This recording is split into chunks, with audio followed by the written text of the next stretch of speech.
What day is it? It's Uscope Drawing giveaway day. This drawing is going to be for any of the premium or core members to the membership site. So just so you know, guys, I got your names in a bucket here.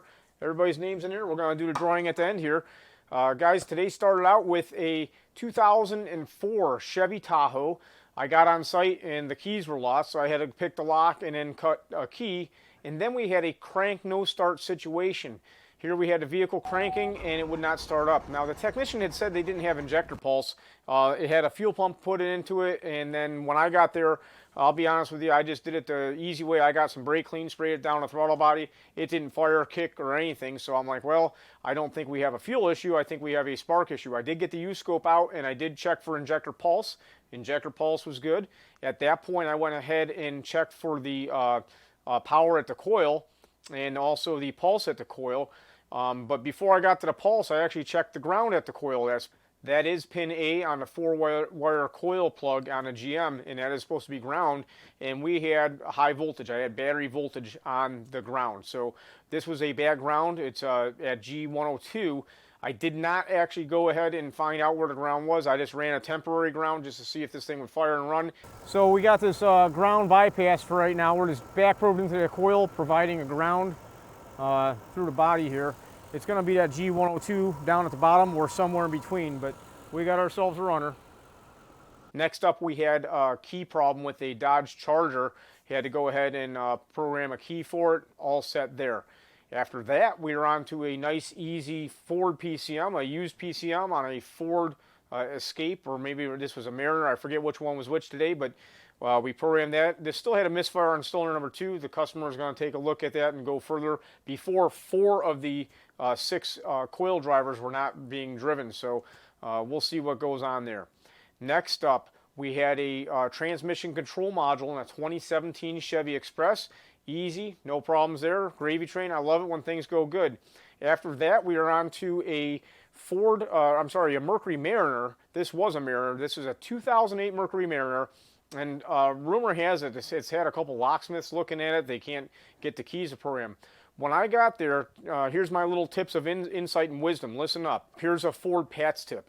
I don't know if you guys have ever checked out these Ford PATS charts. They're really nice. They give you all kinds of really good information. I used to print these out for my customers and hand them out. They love them.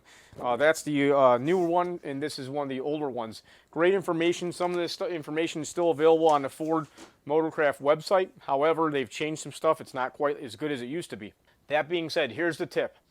If you're working on a Ford with a PATS system and you're dealing with a PATS problem, of course you want to read the DTCs and see what's going on. But if you notice, if you look at the security light, if it has an actual security light in the cluster, if it's flashing very fast, usually you have either a communication problem with the PCM or some sort of transceiver fault, something going on. If you have a slow blinking PATS security light, you know, just like on, off, about that repetitiveness, it's usually key not programmed or some other issue with the system. If you have a theft light that's on solid on many of these, it's looking to learn the next key. I can't tell you how many shops I've been to where I just literally stick in one key and then stick another key when the light's on solid and it learns them.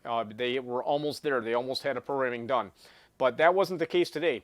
This vehicle's been around the block and somebody had put it into the unlimited security mode. I honestly don't understand what that mode is, but if you have a locksmith that puts it into the unlimited security mode, you have to exit that mode, basically go through the PATS security learn, 10-minute wait, and then you go ahead and exit the unlimited security mode, and then erase and program 2 keys, and we're done. So that was my day. Pretty quick and easy. I got somewhere I got to be tonight. Okay, everybody, now it's time for the moment we all been waiting for, the Uscope Basic Kit giveaway. Drum roll, please. We're going to go ahead and mix this up so you guys know I'm not pulling any fast ones on you. Take a look away, shake it up. Let's see what we have here. James L. James L., you are the winner. Let me see if that'll focus so you can know I pulled something out. There we go. James L., you are the winner of the Uscope giveaway.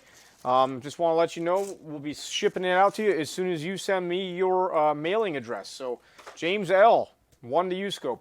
Guys, I got to get going. You guys have a great weekend. I'm signing off. Bye-bye.